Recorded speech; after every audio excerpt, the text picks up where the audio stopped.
So what did we discuss in our previous class? We are discussing a great epic called as Bhagavad Gita, which has got 18 chapters, out of which we have completed 8 chapters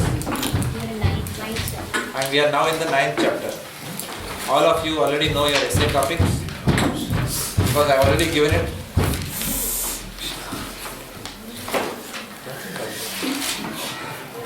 So all of you have already got essay topics by now, I'm sure.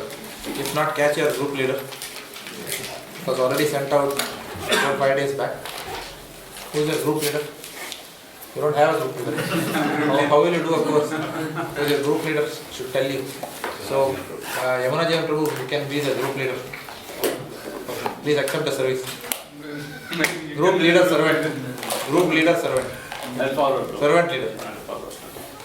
So, प्रभु के साथ ही रहिए हमेशा. उनके email group, उनका भक्ति Shastri study group, if there is one, which is meeting. मिल रहे हो आप लोग? Not yet. Well done. Okay. Please meet soon. Madhavanand Prabhu's group, I know, is meeting regularly. See, I wanted to actually join Madhavanand's group, and he didn't agree. He said, "Don't come." How many of you find it difficult to join these study groups? You are a Pariyavachakacharya. Yeah, he's all the Traveling roaming. all the time.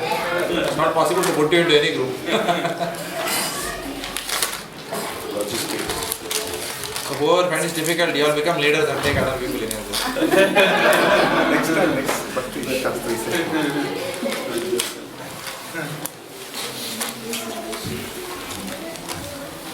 Please settle down quickly. It's already 7:22 now.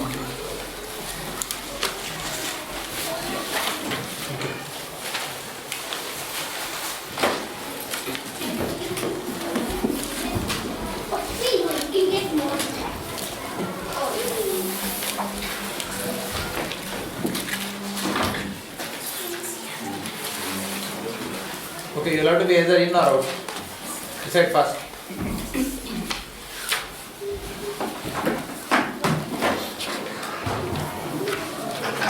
Alright. Okay, so we are discussing 9th chapter, which is called as the most confidential. We completed 10 verses thus far. Right? So anyone remembers what are the main points in these verses? What is the last class which we discussed? Faith is created by associating with devotees. So we discussed about the faith in from 9.3. Okay.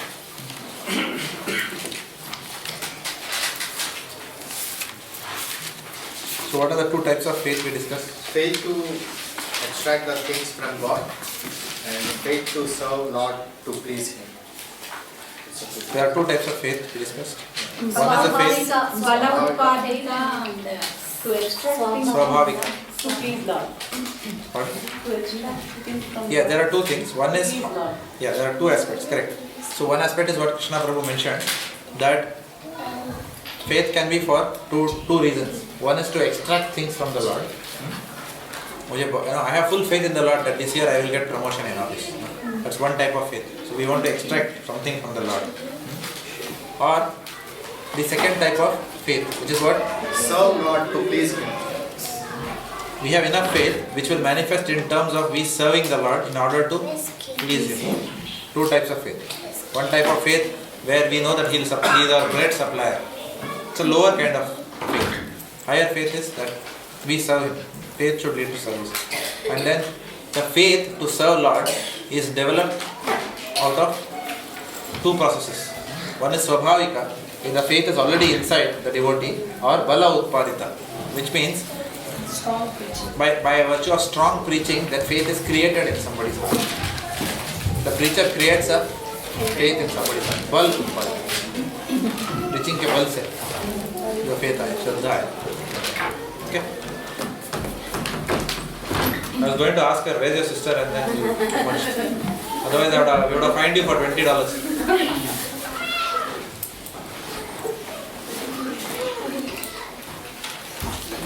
Okay. Anything else?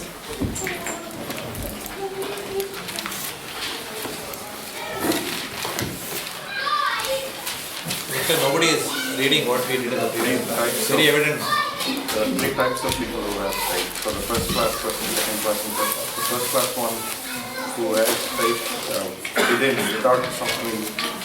Second class is one who is also is well versed with the scriptures. So there are three types: Kanishta, Madhyama, and the Kanishta Adhikari's faith is easily shaken. The Madhyama Adhikaris may not be able to defeat people who do not have faith, but at least his faith is not shaken. And the Uttama Adhikari not only is able to maintain his faith, but he is able to defeat others, and they also become devotees. Like that. The three types. Anything else?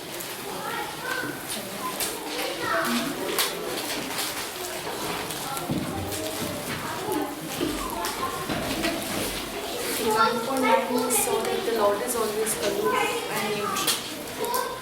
9.9 we saw that the Lord is always aloof and neutral. He is not partial, but the Madhyama Adhikari is partial. The Lord is aloof. The Lord doesn't decide who becomes a devotee, who does not. It is a free will of the individual. However, the Madhyama Adhikari, the Uttama Adhikari can come down to the platform of Madhyama and discriminate and preach. Srila Prabhupada went to the West and he established faith in the hearts of people who were otherwise involved in sinful activities.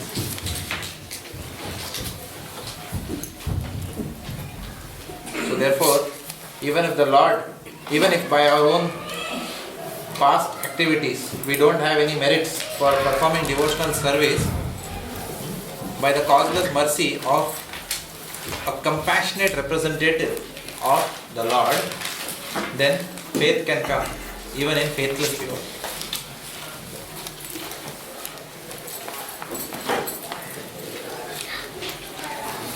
Mataji, you will have to tell them either out or final, last time. One more in and out.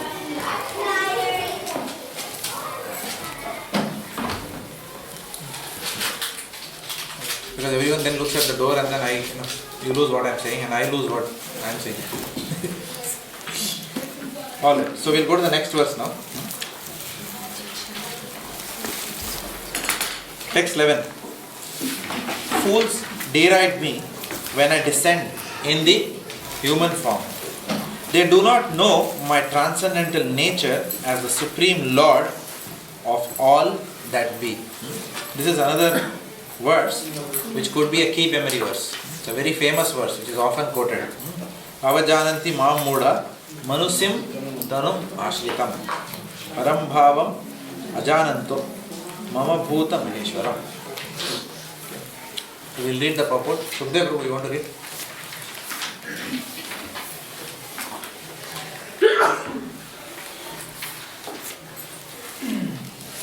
From the order explanation of the previous verse, in this chapter, it is clear that the Supreme Personality of Godhead, although appearing like a human being, is not a common man. The Personality of Godhead, who conducts the creation, maintenance and annihilation of the complete cosmic manifestation, cannot be a human being. Yet, there are some foolish men who consider Krishna to be merely a powerful man and nothing more. Actually, he is the original Supreme Personality, as confirmed in the Brahma Samhita, Ishvara Parama Krishna. He is the Supreme Lord. There are many Ishvara, controllers, and one appears greater than another. In the ordinary management of affairs, in the material world, we can find official or director. And above him there is a secretary, and above him is a minister, and above him is a president. Each of them is a controller, but one is controlled by another. In the Brahma Samhita, it is said that Krishna is the supreme controller. There are many controllers, undoubtedly, both in the material world and spiritual world. But Krishna is the supreme controller, Ishvara Parama Krishna. And his body is Sat Chit Ananda. non-material. Material bodies cannot perform the wonderful act described in the previous verses. His body is eternal, blissful and full of knowledge. Although he is not a common man, the foolish derive him and consider him as to be a man. His body is called here is Manushim, because he is acting just like a man, a friend of Arjuna's and politician involved in the battlefield of Kurukshetra. In so many ways, he is acting as just like an ordinary man. But actually, his body is a Satchit Ananda Vigraha, eternal bliss and knowledge absolute. This is confirmed in the Vedic language also. Satchit Ananda Rupaya Krishnaya. I offer my obeisances unto the Supreme Personality of Godhead, Krishna, who is the eternal blissful from the knowledge. Gopal Tapani Upanishad 1.1.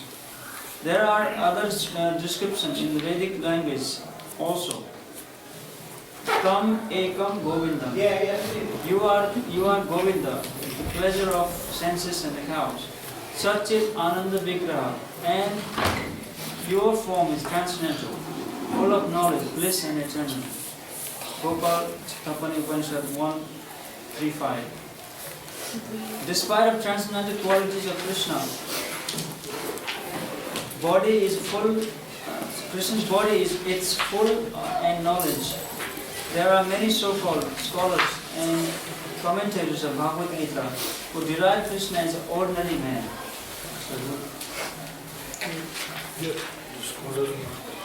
The scholar may be born in an extraordinary man due to his previous good work. But this conception of Krishna is due to a poor fund of knowledge. Therefore, he is called Mudha. For only foolish person consider Krishna to be an ordinary human being.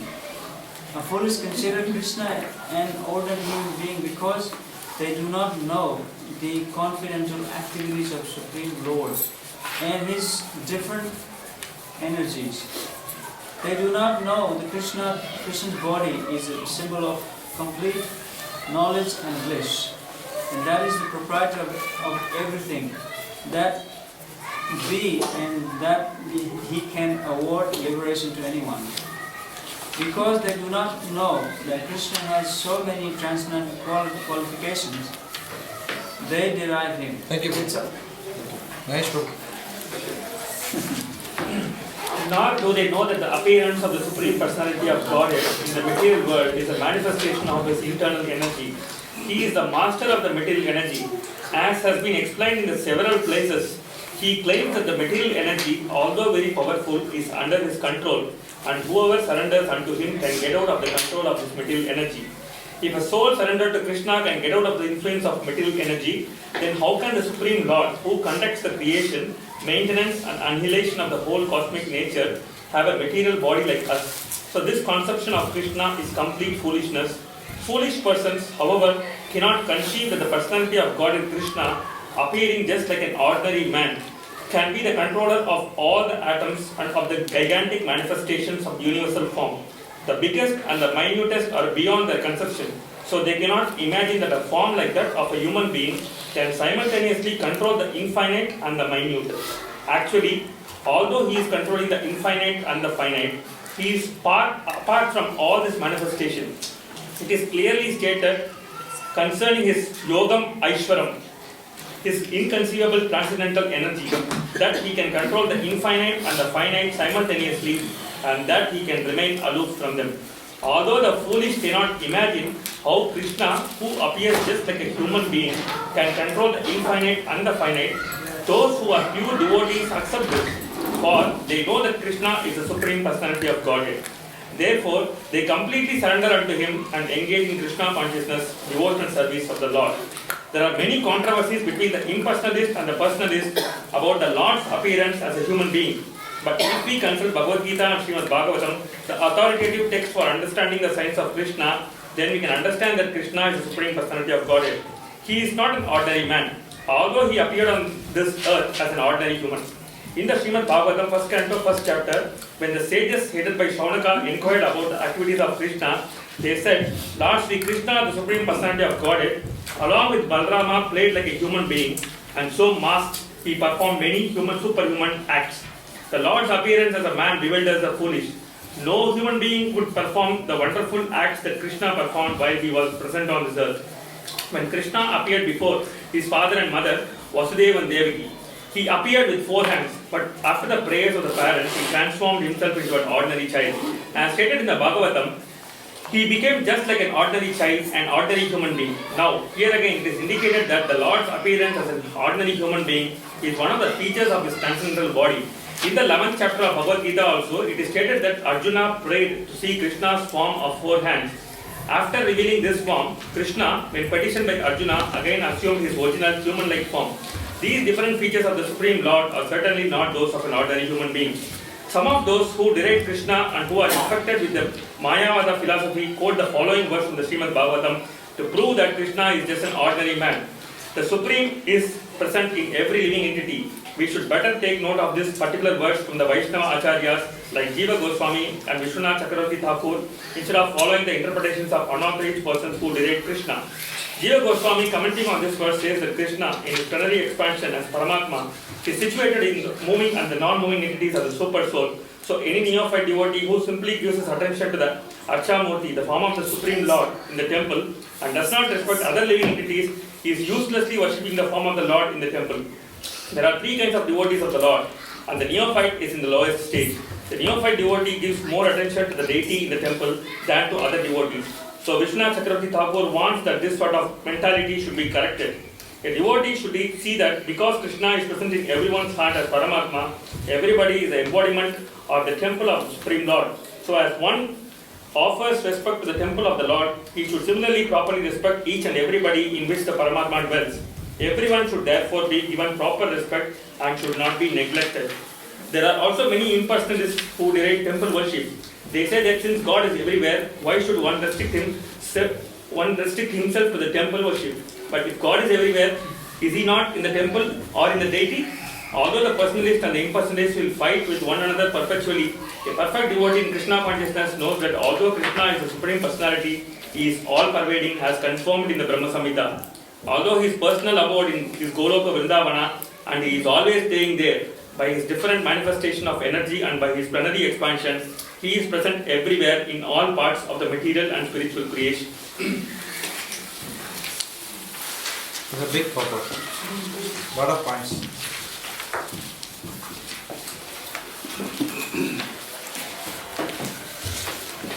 How can a body experience the full bliss and the full knowledge?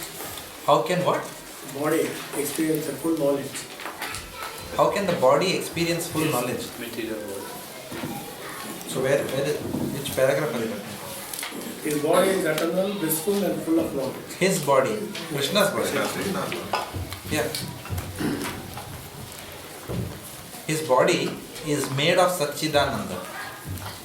His body is eternal, blissful and full of knowledge. But what does knowledge means in this respect? Knowledge means he is all-knowing. Krishna is all-knowing. That is his feature. He also tells Arjuna that you may not remember everything, but I can remember the past, present, and I know the future also. So he is all-knowing. Because he is Paramatma inside every living entity's heart, and also he is present inside every atom in his as Sirodakshaya Vishnu. So therefore he knows. He is all-knowing. He knows everything that his cognition is all-pervading. There is nothing he does not know. So that is what Krishna is. He is Satchidananda. In fact, what to speak of Krishna? Even we are like that. But because of the layering, covering of Maya, we have forgotten. So when the soul comes out of the clutches of 3 modes of material nature, the soul shines in its original constitutional position, then it is mentioned that we will also attain that Swarupa. Not attain in one sense, we will, attain in one sense, attain. So it will be re-established. We will be re-established in our constitutional position. So we will also know everything. Qualitatively we are same with the Lord. We will also be all cognizant, is it, when we go back to... So if at all we do not know something, then that is only because Yoga Maya will cover us. For example, in that sense, yes, we all, when we become pure devotees, we will know Jivera Swarup. What is our Swarup? That we are servant of Krishna. Correct? And Krishna is the Supreme Personality of Godhead. But you will say that then was Devaki not a pure devotee? Was Yashoda not a pure devotee? Isn't it? Or no, is Rupa Manjari not a pure devotee?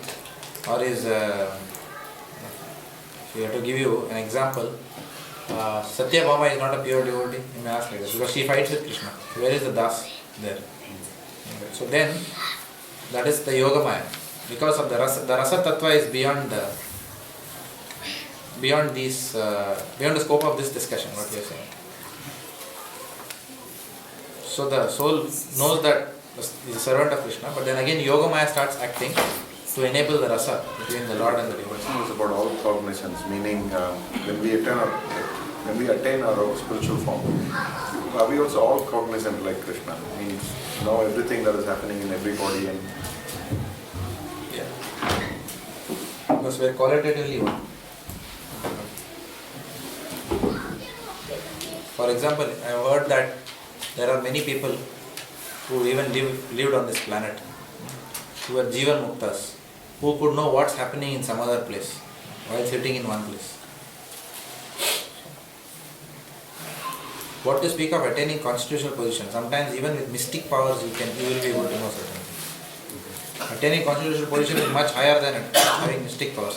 When mystic powers can enable one to know what's happening in some other place, or to fetch some other object from some other place and then give it to you. Yeah, just like Sanjay is. Just like? Sanjay, he's... Yeah, just like Sanjay. Yeah.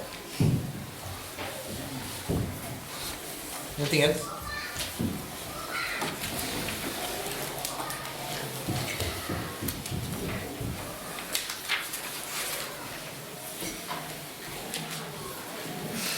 No points, sir.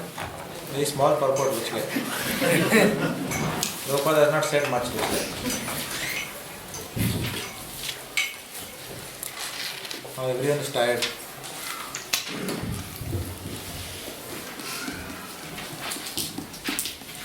Yes, Prabhupada is telling that even though he appeared as a human being, he acts like a human being, but he is not like that. He appeared to his parents in four-handed form first, and then with their request they turned into a normal human being. So we can understand that he is appearing as a human being just to connect with us.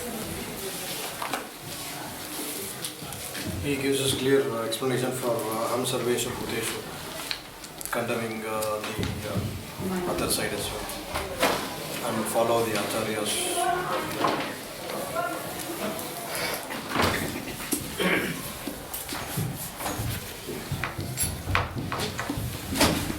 Sir,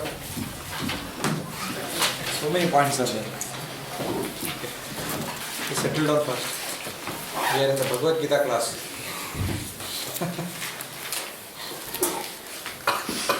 Worshipping everyone as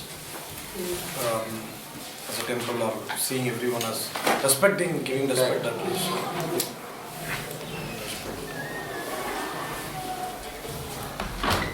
Okay. So, it is mentioned that Lord Krishna's human-like form is a higher manifestation than the four-handed form of Vishnu. Lord Krishna's human-like form is a higher manifestation than the four-handed form of Vishnu. It's commonly, once you come into Krishna consciousness, then there will be, this point will be reiterated many, many times. It will become a common knowledge for a devotee that the ordinary form of the Lord is actually the most super ordinary. Not super ordinary. It's extraordinary. Superhuman. Extraordinary. It's the most extraordinary. The human form is the most extraordinary. More than the 400 form of Lord Vishnu. But however, for a non-devotee, this point is very difficult to accept. Basically, people do not know because nobody has read the scriptures. So everyone is speculating who is Bhagavan. And when Lord Krishna appears like an ordinary human being and he does these rasa pastimes, it is very difficult for a non-devotee to accept what is going on here. They see these pastimes as an extension of what they see in Bollywood movies, where the Casanova hero comes in one bike, one girlfriend, then another, suddenly is driving Ferrari with the black t-shirt becomes yellow t-shirt now, and then another heroine is sitting there. So they because they are used to seeing all these things, they then project that on the pastimes of the Lord. So it's very difficult. The same mindset comes. You observe the world through your own lens, through the lens of your own mindsets. So it's very difficult for them to accept. However, so on one hand, while they think that the human-like form of the Lord is a result of Brahman, which is contaminated with the three modes of material nature, the devotee actually knows that the highest truth is that the Lord is a cowherd boy. As Prabhupada says in Bhagavatam, the conception of the absolute truth and the conception of the Supreme Personality of Godhead are not on the same level. This is the first statement Prabhupada writes in the preface or somewhere in the Srimad Bhagavatam. So this is only a devotee can understand. So for non-devotees, accepting the Manushim, the human-like form of the Lord is very difficult because of being Mudas. What to speak of human beings, it is mentioned that even Lord Brahma is bewildered by this form of the Lord.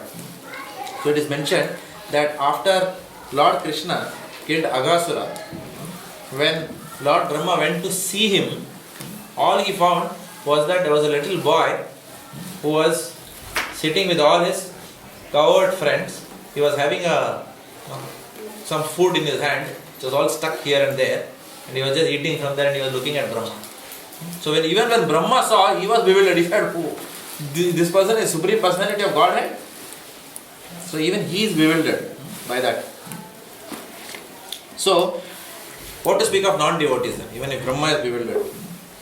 So Lord, so even Brahma himself could not accept this person as the master. He could not imagine that this cowherd boy could be the controller of millions and billions of universes. He will be the cause of all causes. Prabhuji, one question here. So is after that is when Brahma Samhita was spoken, or when Brahma Samhita was spoken when Brahma was bewildered.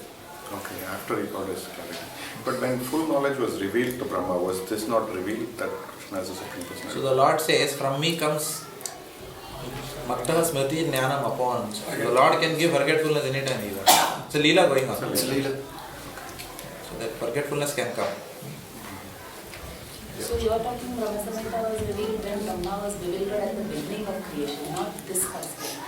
Okay. This is a different pastime, but So he is asking once again he is being put on. Yeah, once again he's Okay. that way Arjuna also was put in bewilderment. Similar to that. So we mean Brahma Samhita is spoken in the beginning of creation, not after the Brahma Vibhava Leela.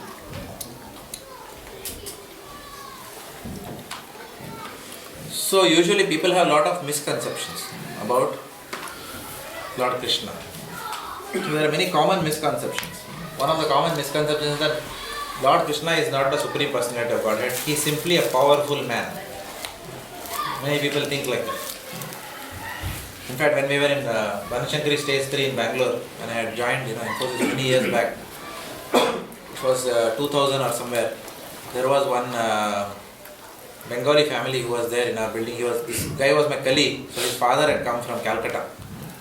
So he was seeing me chanting, he's asking, what are you doing? So I told him about Lord Krishna, Hare Rama. So he came one day and with a cigarette in his hand, he was telling me, actually, Lord Ramchandra, he's an agriculturist.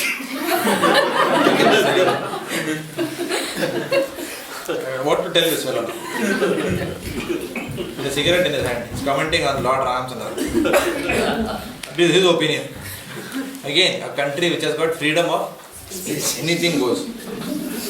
So people have so many concepts, and people think they are very smart and they have given very innovative answer, very impressive answer like that. Many people think he is a powerful man. Some people think that Lord Krishna is a mystic. Oh, he had some mystic powers because of his karma and because of his good karma and because a lot of tapasya he had done. He has got mystic powers. That's why he is able to show an illusion that he has lifted Govardhan hill. Like that. Like so many people can do so many mystic things, right? Produce ash, like that. So, or some people say that, the Lord is impersonal and he has got no attributes.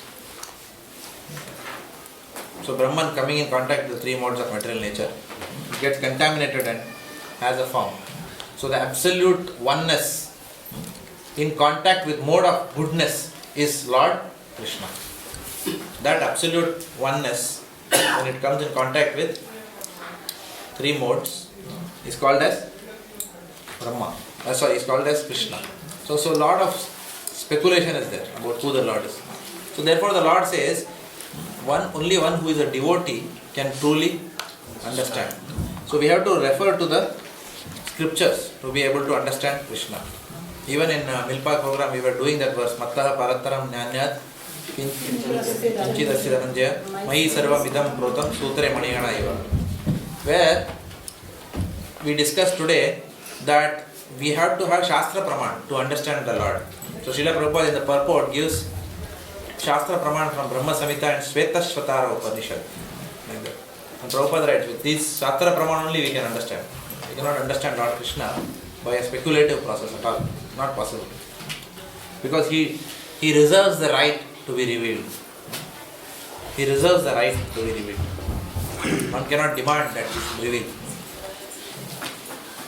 There was one devotee who keeps coming to the temple. He keeps coming and asking me every time he sees me, where can I see the Lord's lotus feet? So I told him once, go there, you can see. The Lord is there, you can see his lotus feet, go in front and see. But somehow he is dramatizing the whole thing. Again in Janmashtami or somewhere, I know, not Jhulan Yatra, he caught me from behind. I said, Are Bapre.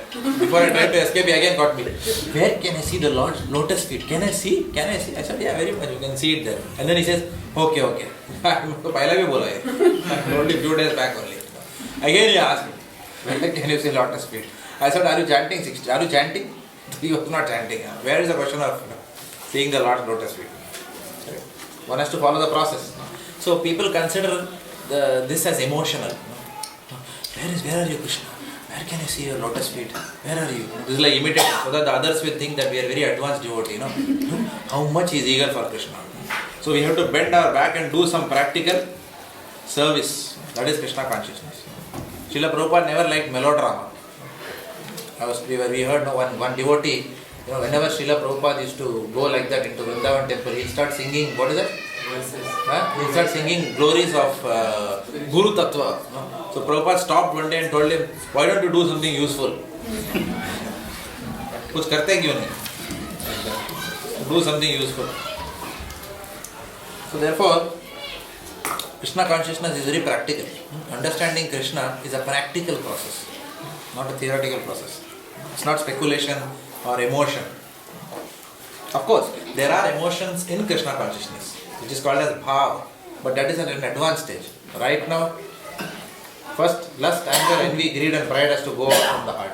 Only then true emotions will manifest automatically. One doesn't have to invoke emotions. Those emotions are already inside, but they are trapped by the layer of lust, anger.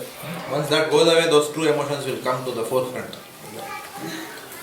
So, people who speculate, they are called as Muda. Avajananti Ma Muda. Manushim Tanum Ashritam. Such people think that Lord Krishna is an ordinary human being, because that's why it's called Manusim.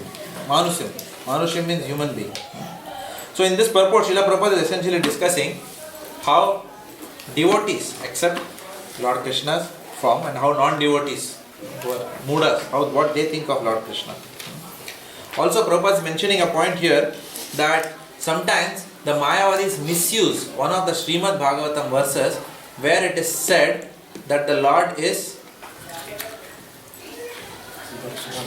present in every living. that the impersonal is present in every. Sir, everywhere. He is all pervading. So the Mayavadis misuse that. But Srila Prabhupada is giving the right meaning to that. When they say the Lord is all pervading, they say everybody is God. Because Paramatma inside you, you are also God, you are also God, you are also God. Everybody is God. That is not a correct understanding. So therefore Prabhupada quotes that we must study under Jiva Goswami. And when the right understanding is what? That while the Lord is there in the deity, the correct way of understanding is that we must also see the Lord inside every human being. Not see every human being as God, but see God inside every human being. Like that. Which means that without respecting Vaishnavas, if we directly try to approach the Lord through the deity form, then that will not yield any results. One cannot progress in Krishna consciousness by not having relationships with Vaishnavas and trying to only have relationships with Bhagavan directly. That is not possible. So we have to have relationships with devotees. We have to acknowledge devotees. When we acknowledge devotees, when we serve devotees, when we have relationships with devotees, then we get the mercy of devotees. And by the mercy of a devotee only we can attain Krishna. There is no other way we can. Directly, we cannot approach him directly. It's not possible.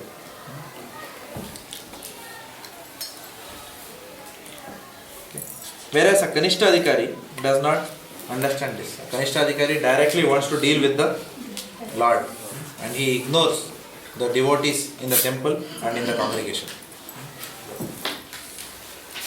So, what happens to those people who, out of this bewilderment which is shown here, Mudha, what happens to those people who disrespect the form, the personal form of Lord Krishna? What is the fate of such people is explained in the next verse. Those who are thus bewildered are attracted by demonic and atheistic views. In the deluded condition, their hopes for liberation, their fruitive activities and their culture of knowledge are all defeated. Who wants to read? Ganesha Prabhu.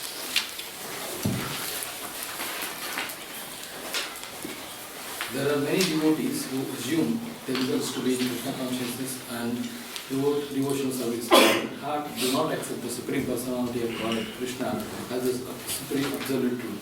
For them, the fruit of devotional service, going back to Godhead, will never be tasted. Similarly, those who are engaged in spiritual pious activities and who are ultimately hoping to be liberated from this material entanglement will never be successful either, because they derive the Supreme Personality of God, Krishna. In other words, persons who mock Krishna are to be understood to be demonic or as atheistic. As described in the 7th chapter of Bhagavad Gita, such demonic miscreants never surrender to Krishna. Therefore, their mental speculation to arrive at the absolute truth brings them to the false conclusion that the ordinary living entity and Krishna are one and the same. With such a false conviction, they think that the body of any human being is now simply covered by material nature, and that as soon as one is liberated from this material body, there is no difference between God and himself. This attempts to become one with Krishna will be baffled because of delusion. Such atheistic and demoniac cultivation of spiritual knowledge is always futile. That is the indication of this verse. For such persons, cultivation of the knowledge in the Vedic literature is like the Vedanta Sutra and the Upanishads are always baffled. It is a great offense, therefore, to consider Krishna, the Supreme Personality of Godhead, to be an ordinary man. Those who do so are certainly deluded because they cannot understand the eternal form of Krishna. The Purana Smriti clearly states, one who considers the body of Krishna to be material should be driven out from all rituals and activities of the Shruti and Smriti. And if one is by chance sees his face, one should at once take bath in the Ganges and get rid himself of infection. People jeer at Krishna because they are envious of the Supreme Personality of Godhead. Their destiny is certainly to take birth after birth, in the species of atheistic and demonic life. Perpetually, their real knowledge will remain under delusion, and gradually they will regress to the darkest region of the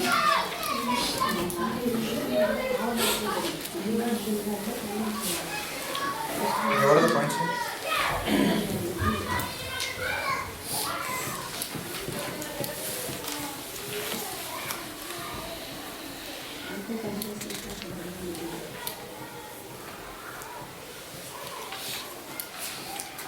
People who think Krishna as an ordinary person, they are the category of demons, from atheistic group, and their ultimate destination is hellish parents.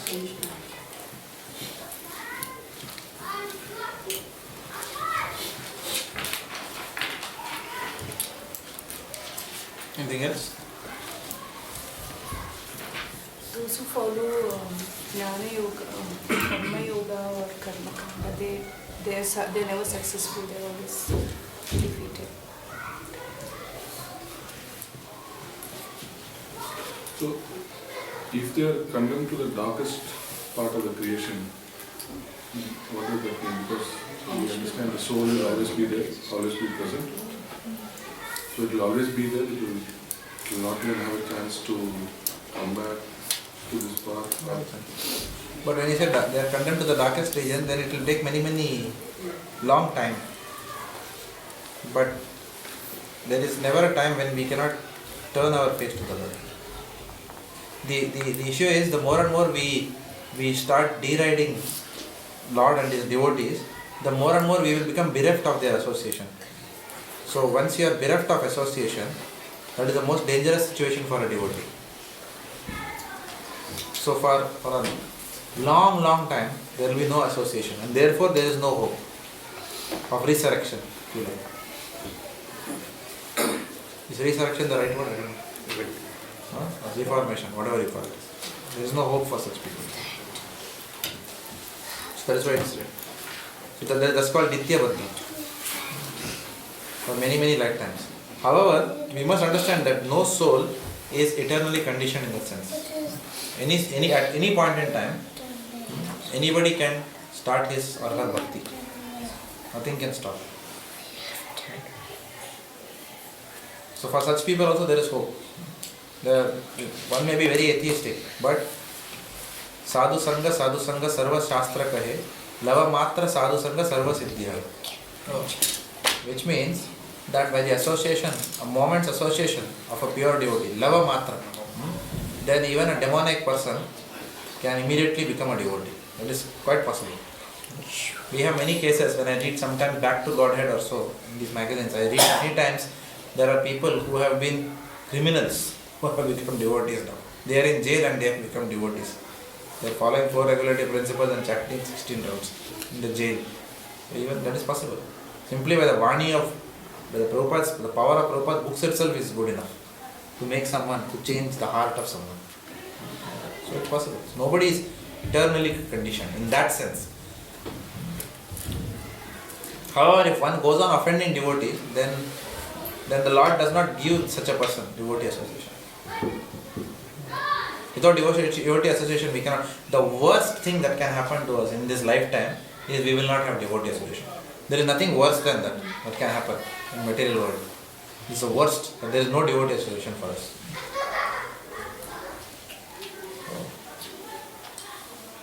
Because the moment we don't have devotee association, then immediately our sadhana goes down, our hearing goes down, our reading goes down, everything goes down. Maya Chapatiya. Immediately it will hold. Today also, in our Bhakti Vriksha, one devotee was there. So she was telling me that, she was chanting 16 rounds, but she told that my downfall started when I stopped regularly going for Bhakti Vriksha program. Immediately downfall will start. I will not even tell you that. Try it. I cannot tell like that. There is no need to try. It has happened for others. No reason why it will not happen. Our progress will be very slow if we do not go for some regular program. Immediately from 16 came to the platform of 1 round. And then because of the intervention of another devotee through phones, then it went up to 8. So this is very dangerous. No devotee association is the most dangerous situation. Anything else? Any other points here in this? Even if a demonic person or an atheistic person acquires the knowledge, the Prabhupada mentions that it's just a futile. So, as I mentioned, many those who become very advanced devotees, they may not have such a high quality of knowledge. When the very simple basic knowledge that Krishna, Supreme Person of God, is enough to achieve perfection. And that's the sum of purpose of prayer. So, without bhakti, whatever we have, it is mentioned that such things are ornaments on a dead body. What is the use of putting ornaments on a dead body? Is there any point? No, there is no point. So whatever jnana we may have, we may be able to recite big shlokas. But without bhakti, it's like ornaments on a dead body. Right? So we have to understand that bhakti is the common underlying factor behind the success of any yoga process. Yoga comes from the word yuj. Yuj means to connect. So there are various ways of connecting to the Lord. Through the way of activity, through the medium of activity when we connect, it's called as karma yoga. Through the way of knowledge, if we connect, then it's called as yoga. Through the way of meditation, if we connect, through the way of devotional service, if we connect, yoga. But regardless of whichever method you may use, in every method, what is common? That has to be there, that ingredient has to be there. Otherwise there is no point. You can make biryani, you can make murukku, you can make what other salty dishes.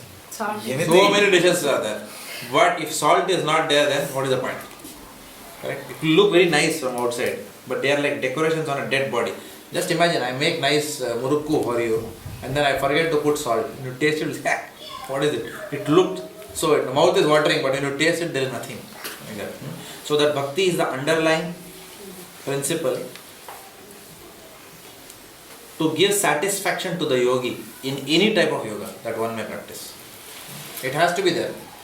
Consciously or unconsciously, that component has to be there. Otherwise there is no point.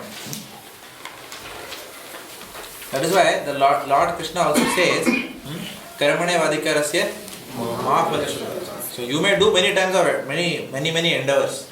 You may do big yoga, big activities, big austerities. But the result of that activities comes from me. And what does the Lord only see when He gives the results? He sees whether there is bhakti involved or not. Activity.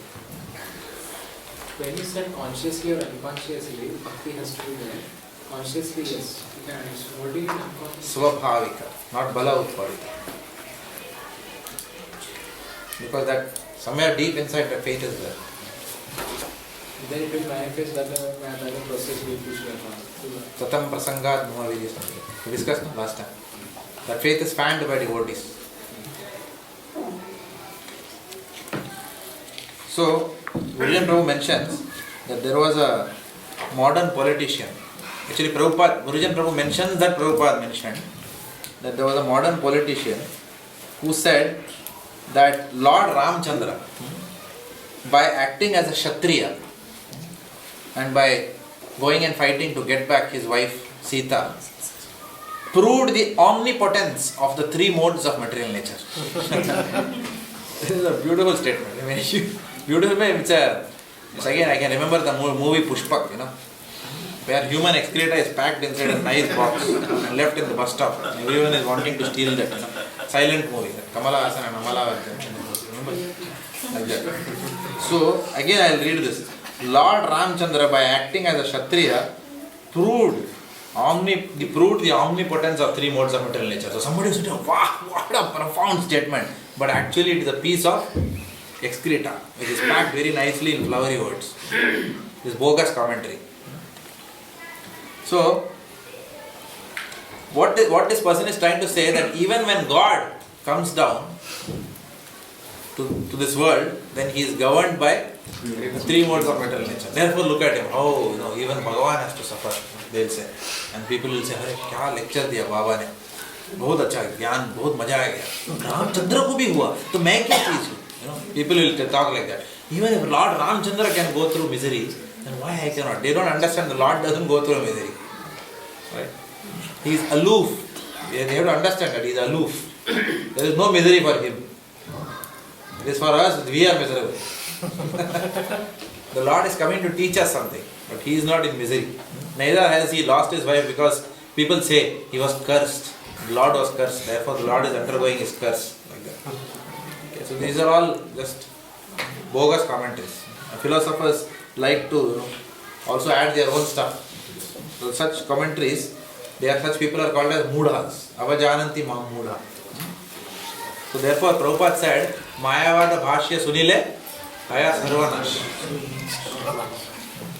If you go to Mayavadi commentary, you will be finished. Devotional life will not grow. So after having discussed this, so Lord Krishna is talking about those people who do not accept his human-like form. Now Lord Krishna is talking about those people who accept Lord Krishna as he has revealed himself. So he is talking about the devotees. Let's read the next one. This is also a key memory verse in that sense. This is called as the Mahatma verse in Bhagavad Gita. Who is a Mahatma is given here.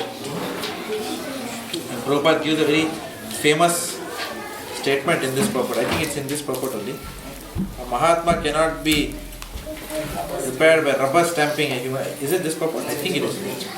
Huh? Is it here? Oh, next verse, huh? Ah, yeah, okay, next verse. No, next verse, first line. That's also a key memory verse.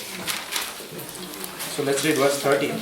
O son of Pritha, those who are not deluded, the great souls, are under the protection of the divine nature. So who are the people who are not deluded?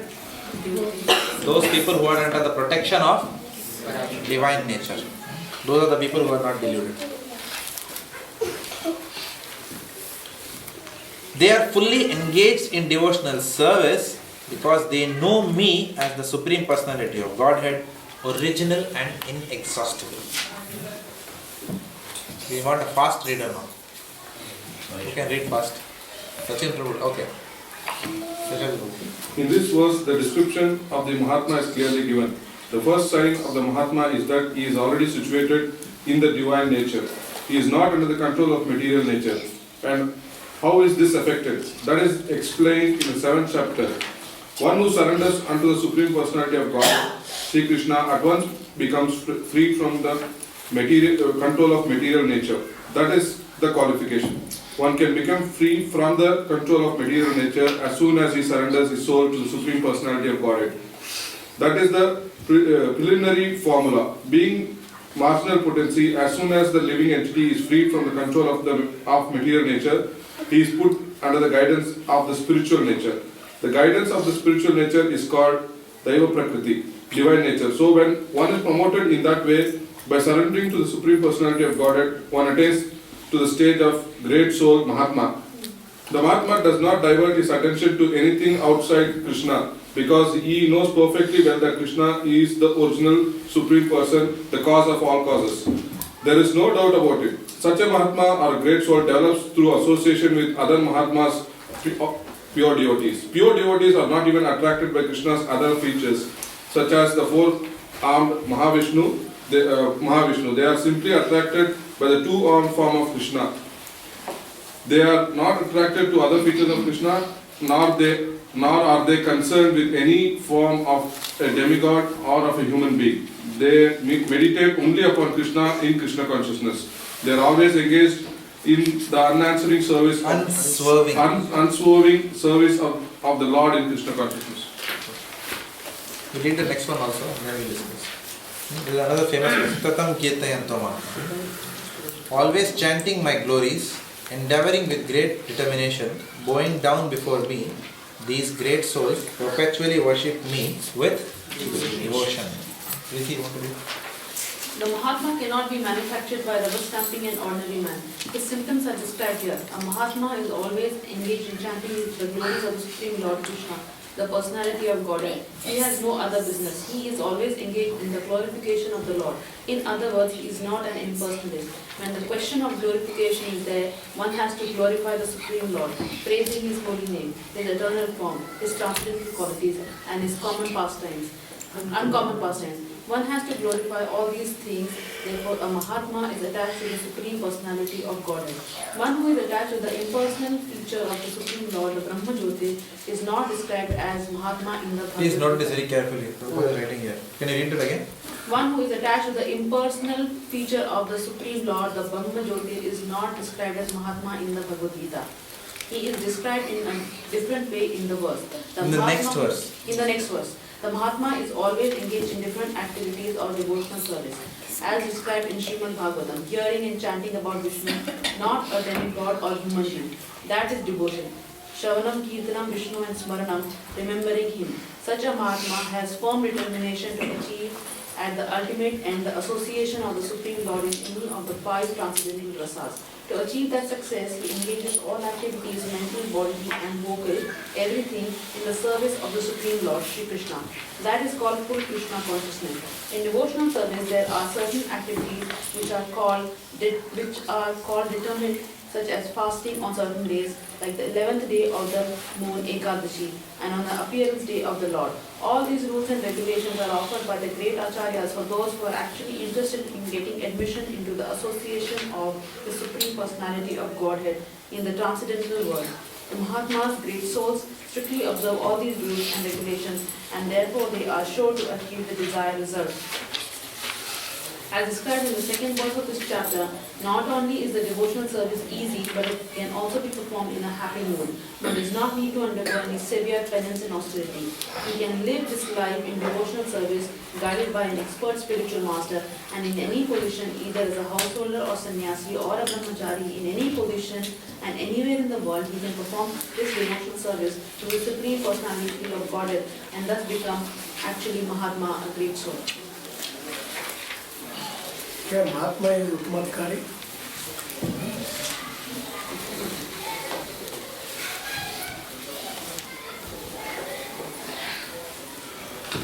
I have a question here. In verse 13, Prabhupada's last paragraph, pure devotees are not even attracted by Krishna's other features, such as Pura and Mahavishnu. Right? So I understand that in Vaikuntha, the Lord is present in the form of Pura, right?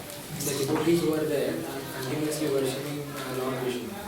We can't really say that they are not able to do that, right? Yeah. So I also had this question, and I remember asking this question also at some point. In some lecture it was very clear to me.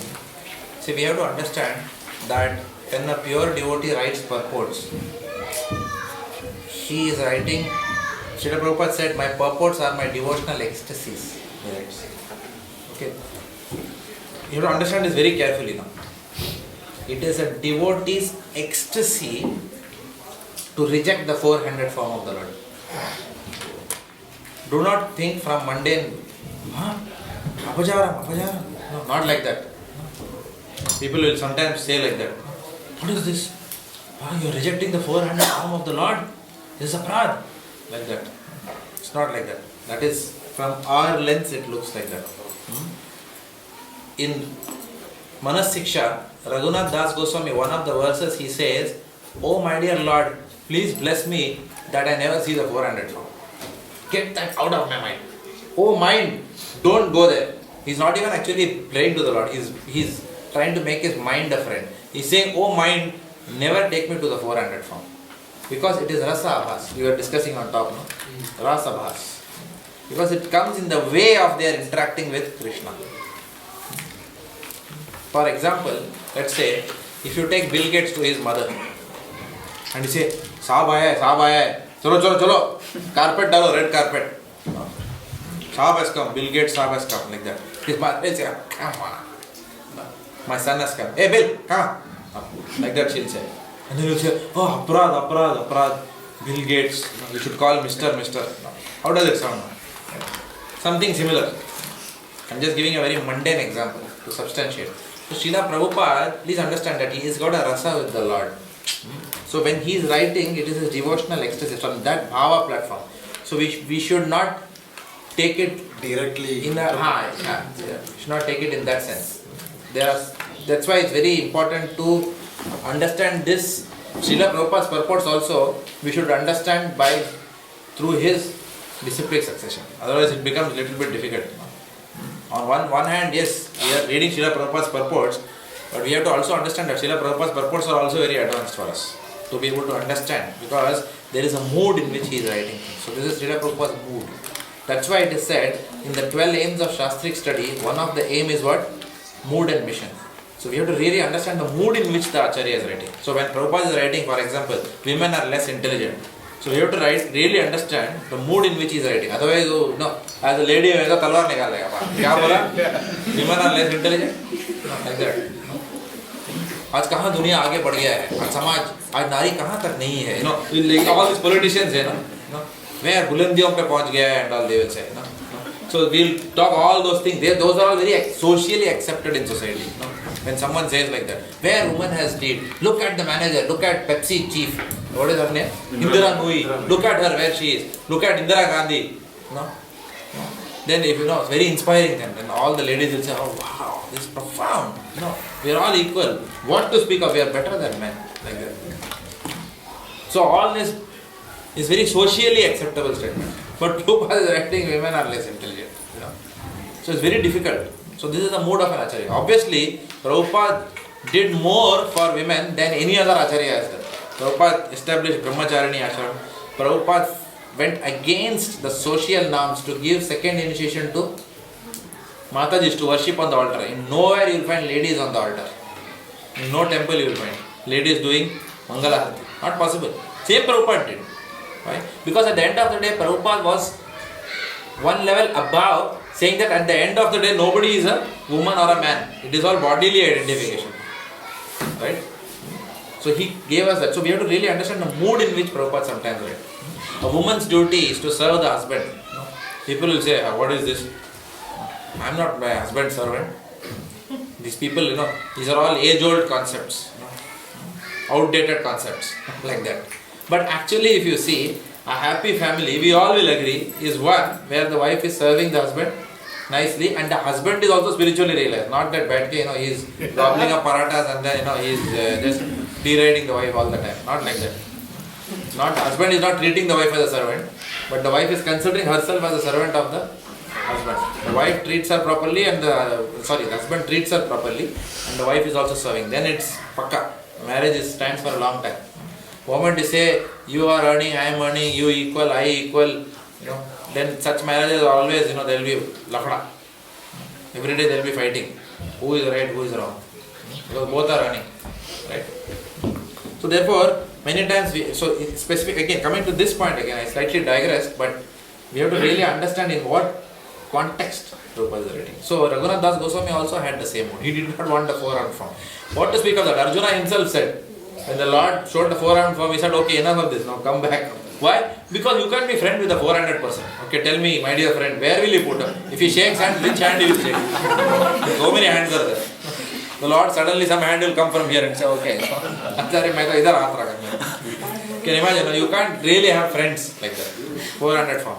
Even when the Lord was born, immediately he transformed from the 400 to the 200 form to enable motherly love to come. Even Devaki did not want to say, okay, kya hai, bacha hai, 2 hands means little good, na? How many of mothers want 400 baby? You wanted 400 baby? No, I want for myself only.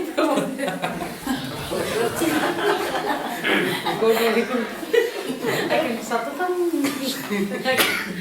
Only one more to chant.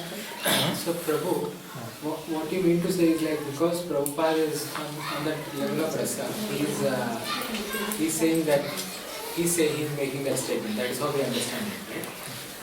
It's just as excessive. It doesn't mean that, people from other sampradayas, for example, Sri Sampradaya, Ramanuja Sampradaya has got, purest of pure devotees. All alvars are there. Right? Can we say they are not pure devotees? No. Is Prabhupada saying that? Prabhupada will never say that. Whatever ABCD we are learning, from Prabhupada only we are learning. Why he will say like that? This is just a mood of the Acharya. But even there, some of the alvars are completely on Krishna only, and they also feel that they don't want the other forms. Right? Even in Sri Sampradaya? In Sri Sampradaya, I've heard it in lecture. I know one thing. For example, I know that Andal just wanted to marry the Lord. The mood is different. I also feel Prabhupada will repeat this in the 11th chapter also, the universal continuation. And there Prabhupada says the devotee is attracted only to the Shyam Sundar feature of the Lord. So I feel Prabhupada is also trying to, because as sadhakas we are reading Prabhupada books, so he is trying to develop that point. Focus. That focus. Very good point.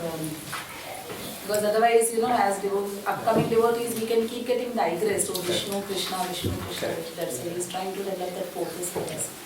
Good point. Okay, and as we develop through our sadhana, when we realize our original constitutional position, we may be attracted to Vishnu or Narasimha. Quite possible. Or other forms. Quite possible. But highly unlikely. Unlikely. Highly unlikely.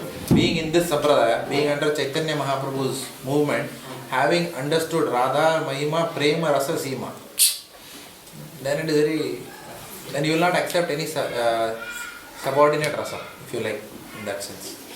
Chaitanya Mahaprabhu gave the highest Prema, Rasa, Seema, Jagate, Janapati. Okay.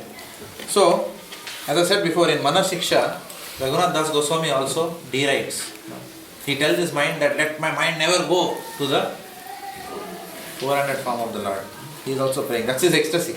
It's not an aparad. Prabhupada writes here that in this material world, many people are rubber stamped as Mahatma. So, Mahatma is a big word. Mahatma means Mahajan. A person who has perfected the Navavidha Bhakti, who has followed the path of Shravanam, Kirtanam, Vishnu Smaranam, Archanam. Such a person can be called as Mahatma. Anybody cannot be called as a Mahatma. So, he is giving the qualifications of a Mahatma in this purport, which we have to really read and understand. Also, a Mahatma is a person who has surrendered completely his mind, body and words. This is called as Tridandi Sannyasi. In ISKCON, what are the sannyasis called as? Tridandi. Why Tridandi? BMW. Each represents? BMW. Yeah, BMW. When did we read this? When did it tell us? No, Tirasam Swami Maharaj. Tirasam Maharaj, he said this. BMW. Okay. So, body, mind and words. Body, mind and words. So you want to remember Tridandi Sannyasi. So Tridandi, Prabhupada is saying that Tridandi Sannyasis are trying to perfect their lives through their mind, body and words. So in ISKCON, Prabhupada has set up the Sannyasa Ashram. In ISKCON we have all 4 types. We have Brahmacharis, we have Grihasthas, we have Vanaprasthas and we have Sannyasis. Who are the Vanaprasthas that we know of? Karshan Das Adhikari, Pudijan Prabhu. We have excellent, exemplary Vanaprasthas. We have very good Grihasthas, many of whom are counselors in different parts of the world.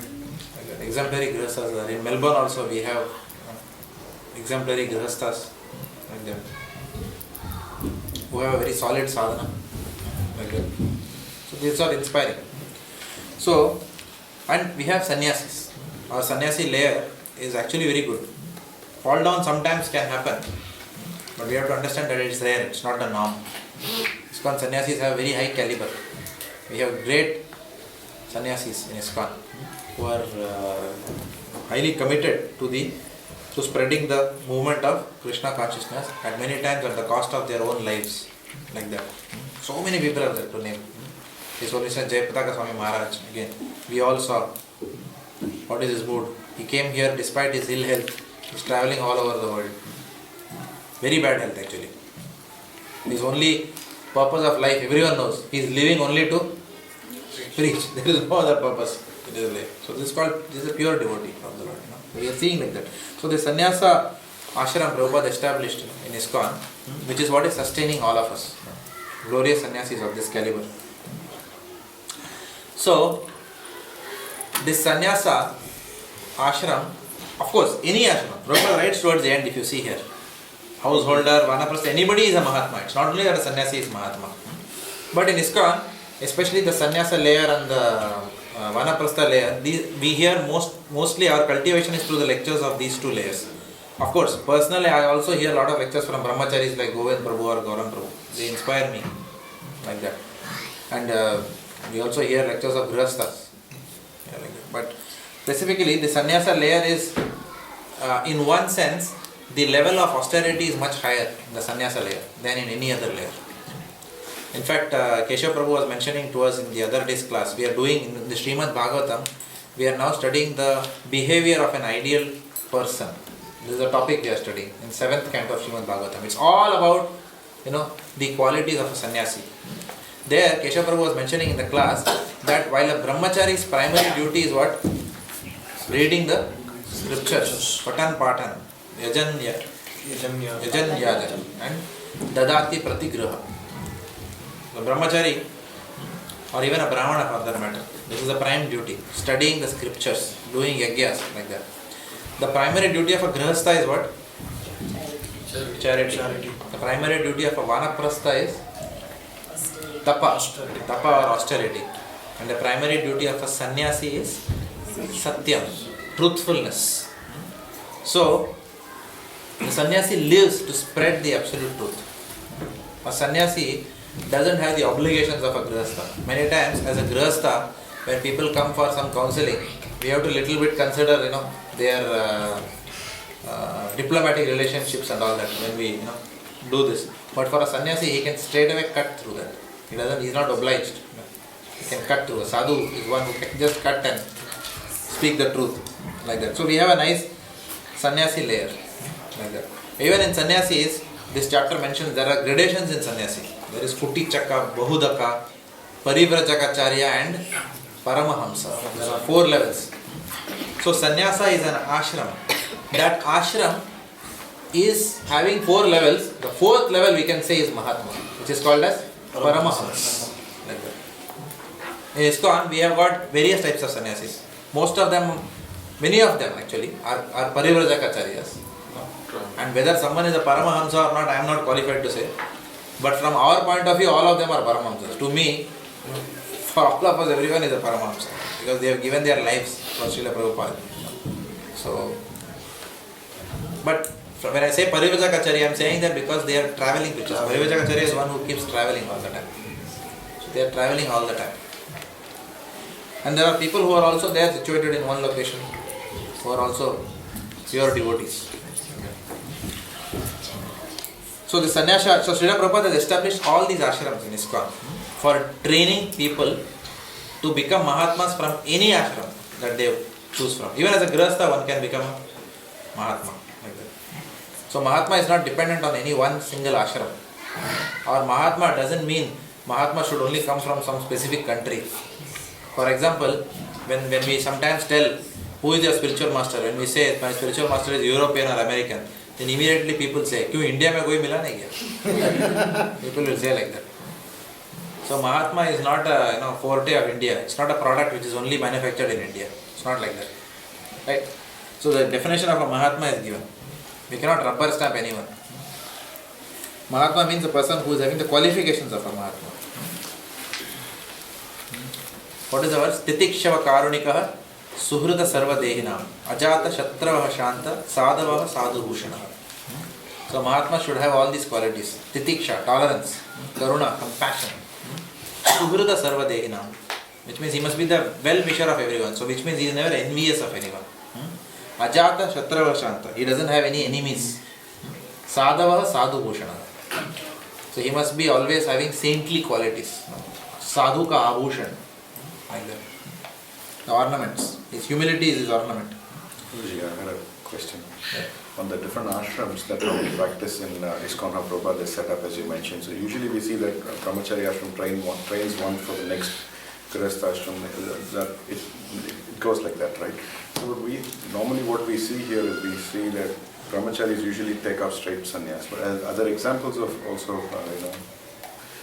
acharyas who have taken up Vanaprastha and then sannyas in ISKCON? Because Normally, Vanaprastha ashram is supposed to be only for a single person, right? I mean, for the male. So we have made exceptions here. So as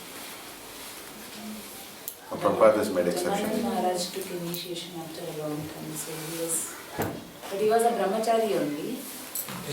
You're talking about Vanaprastha to sannyas. Vanaprastha to sannyas, is that, how is that in like ISKCON, does that happen? I can't remember.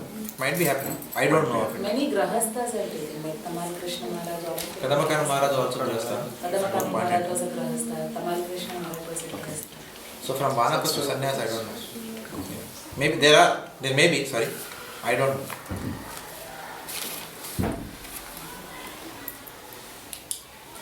But it's not difficult. Prabhupada said if someone is actually trained in brahmachari, then even when he goes to grihastha ashram, we read that in the last, for the last exam. We recently did exam on chapter 11 to 16 or something, 11 to 15, 7th chapter. So there is mentioned that a person, we studied it in the context of this verse. Kaumaram acharet prajna dharma bhagavataniha durlava manusham janma tadapi adhruva matadam. So which means Prahlad Maharaj is saying one must practice devotional service right from the tender age of childhood. So Prabhupada writes in the purport that if someone practices brahmacharya in the early life, then such a person, even when he becomes a grihastha, he need not be taught detachment separately, because that initial training is there for 25 years. So it's easy for such a person to practice celibacy and detachment, rather than a person who has never been trained in that, right? And then he's struggling with the senses, even after many years in devotional life. Like that. So it's mentioned like that.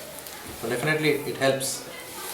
That was more about the responsibility, right? So, no, the responsibility, so if you're Vanaprastha with your partner and with your wife, then you don't have the choice, you have to continue. So previously the way it was structured was that when you leave home, you don't have a choice with what? No, we move. With, for physical association, you're saying? No. I mean, there's responsibility of care. I mean, as a husband towards the wife, you cannot just. See, we have to understand one thing, that it's not like a project moves from phase 1 to phase 2. This is the entry criteria, exit criteria. Now we will sign off the deliverables, and then the project is moving from requirements phase to design phase. It doesn't work like that in these ashrams. So it's not that, or the project has now entered this phase, therefore the activities for this phase is now is relevant to the project. It's not like that.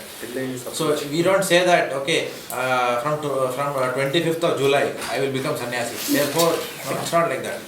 So right from grihastha days itself, one is showing the qualities of a vanaprastha. For example, the husband and wife are not the physical component between the husband and wife is negligible now. If it is like that, that means then they will automatically enter vanaprastha. It's like that. Rather than saying that, okay, from today, bang, vanaprastha, it doesn't work like that. Correct? Same like if someone told me, the moment a brahmachari asks a question, should I remain brahmachari or should I get married? What do you think you should do? Married. With lakshan nahi hai. A person who has lakshan of a brahmachari will not ask this question in the first place. Correct? He will never ask. This is no question for him of getting married. Right? Moment you have a question, then Prabhu, what do I do? Mind is disturbing. Should I remain brahmachari? Should I get married? Mind is disturbing means marry. Very simple. There is no rocket science here. Correct? That is why the ashram is given. But then one need not change the ashram to achieve the ultimate truth. I was in one of the retreats, Bhakti Rasamrita Maharaj was saying, even in Grihastha we can achieve the same results as in Sannyasa. There is no need as such. No need as such. To change the ashram. Correct. No need to change an ashram. So in fact, Bhakti Vinod Thakur coined this term, which Keshav Prabhu often says, Grihastha Brahmachari. Yeah. Grihastha Brahmachari means who is practicing celibacy even by remaining in householder life. So, such a person need not take sannyas at all. Bhakti Vinod Thakur never took sannyas. Correct? He is a pure devotee. Gaur Kishore Das Babaji, who was a Babaji, the most renounced Babaji. If you read Gaur Kishore Babaji's Charitra, it is frightening actually. The kind of austerities he could do, right? He considered Bhakti Vinod Thakur, who is a Grihastha, as his guru.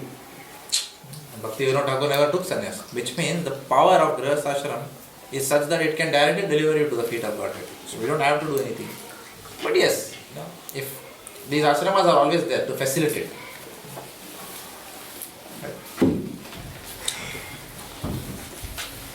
Go a bit fast now. So we heard of those people who worship the personal form and those people who derive the personal form. Now text 15, there are three types of worship. Worshippers of Krishna, those who worship him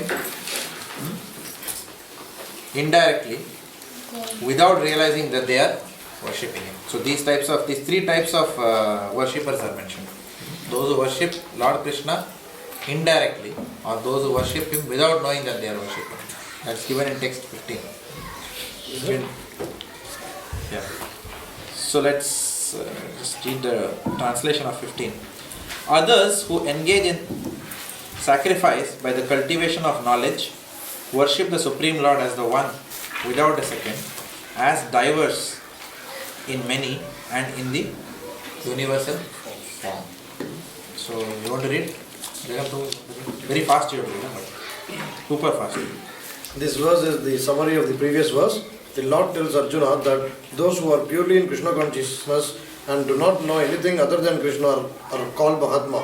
Yet there are other persons who are not exactly in the position of Mahatma but who worship Krishna also in different ways. Some of them have already been described as the distressed, the financially destitute and inquisitive, and those who are engaged in the cultivation of knowledge. But there are others who are still lower than these are. But there are others who are still lower, and these are divided into three. He who worships himself as one with the Supreme Lord, he who concocts from some form of the Supreme Lord and worship that, and he who accepts the universal form, the Vishwarupa of the Supreme Personality of Godhead, and worships that. Out of the above three, the lowest, those who worship themselves as the Supreme Lord, thinking themselves to be monists or the predominant. Such people think themselves to be the Supreme Lord, and this mentality such people think themselves to be the Supreme Lord, and this mentality they worship themselves. And in this mentality they worship themselves. This is also a type of God worship, for they can understand that they are not the material body but are actually spiritual soul. At least such a sense is prominent. Generally, the impersonalists worship the Supreme Lord in this way. The second class includes the worshippers of the demigods, those who by imagination consider any form to be a form of the Supreme Lord. And the third class includes those who cannot conceive of anything beyond the manifestation of this material universe. They consider the universe to be a supreme organism or entity and worship that. The universe is also a form of the Lord. So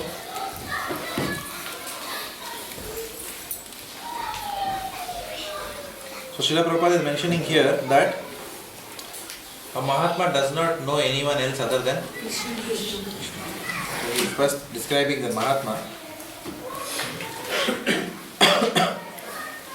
And he is talking about, let's go back to 7.16 for a second, just for context.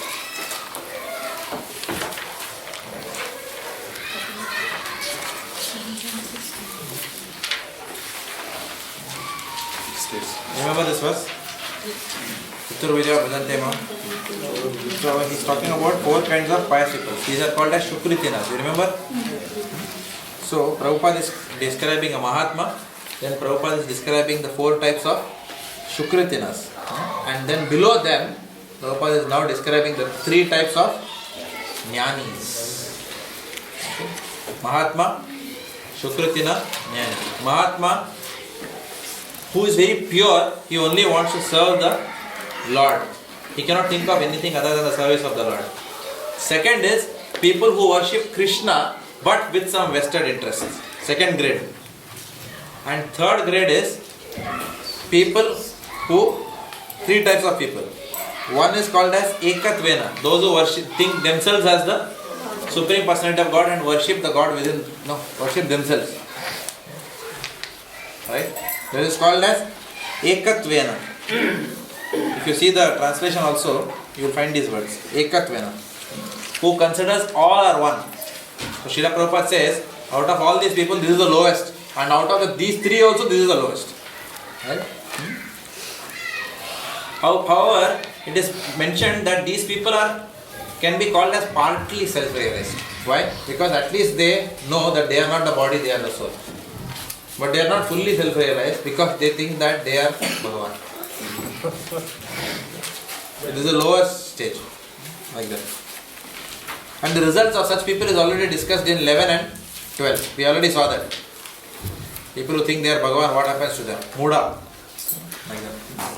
And then from after Ekatvena, higher than them in these three categories is the Prakratvena Bahuda, which is people who imagine the form of a demigod as the Supreme Personality of Godhead. Oh Lord Muruga, you are the same Supreme Personality of Godhead. Oh Ganesha, you are the Supreme Personality of Godhead.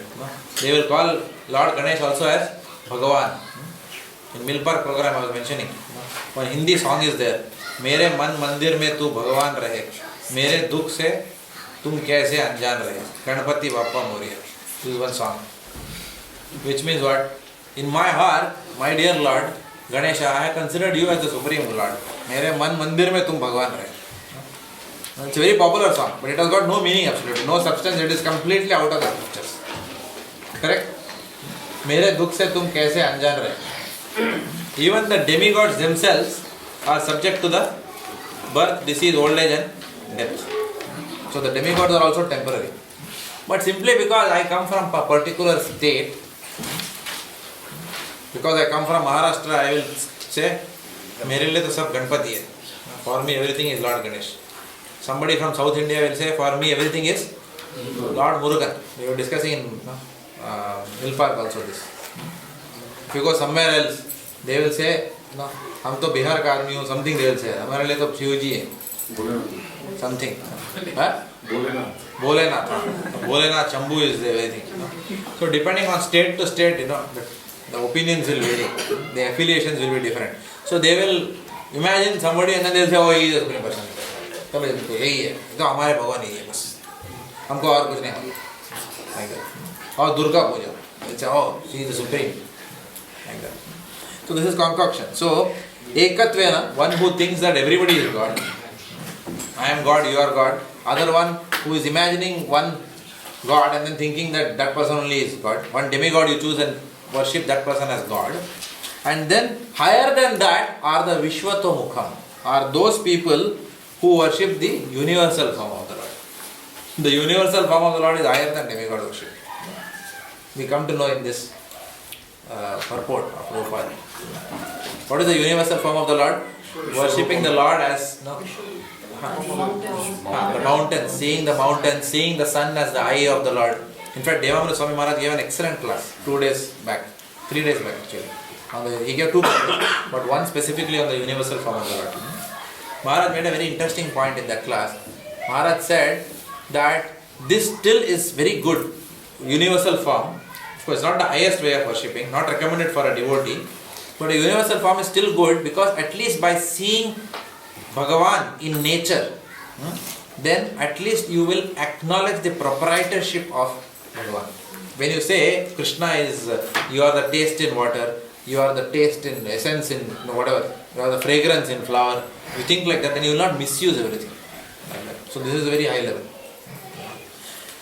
And it is said, and Sukadeva Goswami also tells Maharaj Parikshit that till the time that you are not able to control your mind, then these are different ways in which you can try to understand the Lord and try to meditate on it. If your mind cannot meditate on the two-handed bending form of the Lord, at least you can see the hill and worship, okay, that as Krishna, or you can see the sun and worship that as the eye of the Lord. No? And there is a lot of description given. This is the belly. The planetary systems are whatever, one part of the organ. In fact, it's clearly mentioned the Mahatal, the Rasatal, the Talatal, they are all different parts of the body of the Lord. All that is very detailedly explained in second canto of Srimad Bhagavatam, which is going on right now, that section in the temple. So you can read the purports if you are interested. But for this purpose, the highest is Mahatma. Below that is the Shukritinas. And below that is the three types of people, out of which highest is Vishwatomukha, universal form people. Next is Prakritvena Bahuda, which is the demigod worshippers. And the lowest is everybody is God. Mayavadi Bhasha Sunile. Is there an English word for Mayavadi? Because impersonalist. But Brahmavadi is also impersonalist. So I'm getting confused with this terminology. So Brahmavadi is the genuine impersonalist. Mayavadi is the bogus.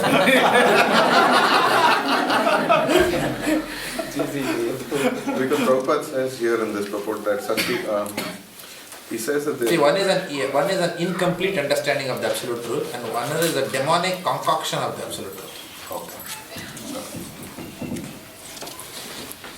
So the next 4 verses talk about how to recognize and worship the Lord in universal form, which is verse 16, 17, 18 and 19. You just read through them. But it is I who am the ritual, I the sacrifice, the offering to the ancestors, the healing herb, the transcendental chant. I am the butter and the fire and the offering. I am the father of this universe, the mother, the support and the grandsire. I am the object of knowledge, the purifier and the syllable Om. I am also the Rig, the Sama and the Yajurvedas. I am the goal, the sustainer, the master, the witness, the abode, the refuge and the most dear friend.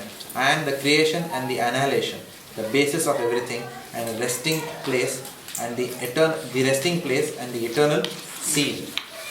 O Arjuna, I give heat and I withhold and send forth the rain. I am immortality and I am also death personified. Both spirit and matter are in me. Because you already read the purport and come, so I will not read that. For those few of you who have not had the chance, please read it offline. So Lord Krishna is simply seeing how to see Him in the various objects of this material world. And finally, text 20 and text 21. Those who study the Vedas and drink the Soma juice, seeking the heavenly planets, worship me indirectly. Purified of sinful reactions, they take birth on the pious heavenly planet of Indra, where they enjoy godly delights. What happens after that? When they have thus enjoyed vast heavenly sense pleasure and the results of their pious activities are exhausted, they return to this mortal planet again. Thus, those who seek sense enjoyment by adhering to the principles of the 3 Vedas achieve only repeated birth and death. So the Lord is first, He has already explained about the people who say everyone is God. Then He is explaining the people who are the universal form valas. And then finally He is explaining the people who are demigod worshippers. So in that sequence, those verses are coming. So the Lord is mentioning the students of the Vedas generally worship the demigods. And if such persons worship Lord Krishna through the demigods, then they are properly situated. Which means if anybody worships the demigods, thinking of them as the servants of Krishna, then they are properly situated. However, if they worship the demigods independent of Lord Krishna, thinking that, all demigods, call anyone as Krishna. Ishta Devata, they will say. So one of, in our family also, sometimes it happens. People ask, your Ishta Devata is Krishna, ours is this. It is not like that. My Ishta Devata is Krishna and your Ishta Devata is someone. There is only one Bhagavan, which is Krishna. It's not a question of Ishta Devata. So you worship everyone, at the end of the day everything is same. No. The Lord Krishna clearly has also told in the earlier chapter, if you worship the demigods, you will go to their planets, and if you worship me, you will come to me. The results are different. So if we worship independently, the demigods, then there will be some purification. At least from the three modes of material nature, one will come out on the platform of ignorance and passion and come to the platform of goodness, because that is what mode of goodness is what begets you the heavenly planets. So by worshipping demigods, it's not bad, but you're not still coming out of the cycle of birth, disease, old age and death. Pardon? What is Ishta Devata? इष्ट देवता मतलब मैंने अपने मन से जिनको चुन लिया. It's not in any side, it's not in Pramana. It's not in word, concocted by someone. मन ने बताया. So my mind moves towards this demigod. It's like that. It happens because of material desires largely. क्या होता है कि we have some material desire. No? We want admission in some IIT Kharagpur, for example. No? And then we get that admission. And then we have just before that we went to the temple and broke one coconut for Lord Ganesh. Therefore we start thinking that every time we go to Lord Ganesh, then throughout life God Ganesh will become my servant. Like that. So we'll go with coconut after coconut. तुम एक पैसा दोगे वो 10 लाख देगा. It's like that. That philosophy will be there. You will start bartering like that. So nobody actually goes there to ask Lord Ganesh, oh my Lord Ganesh, what can I do for you? Rarely people go and worship the demigods in that mood. People go only to seek something, or maximum they may go out of gratitude, saying that I just, will go. Even Lord Krishna also people approach. They say, he has got, he had a major health problem, so now the health problem was gone, therefore I will go to Tirupati and give my mudi. Something like that. Rarely people will go and say that I want to get renounced, therefore I will go, or I want pure devotion, therefore I will go to Tirupati. Even people who worship Lord Vishnu also, many times they don't understand who they are worshipping. Somebody was telling me that one person goes up to Tirumala Tirupati only for physical exercise. It's a good exercise after all. I may not believe in God, it's a good exercise going up. People go to like all types of devotees are there. So what happens to such improper worshippers of demigods is mentioned in this last verse which we read, next 21. So in the next class we will do 22 onwards. We will try and complete this chapter probably in 1 or 2 classes. Then move to the next chapter after that. In verse 17, only 3 Vedas are mentioned. One is that Krishna is mentioning the 4th one. Atharva Veda is not mentioned. We'll take in the next class. Please remind me to answer this question. The Prabhupada ki.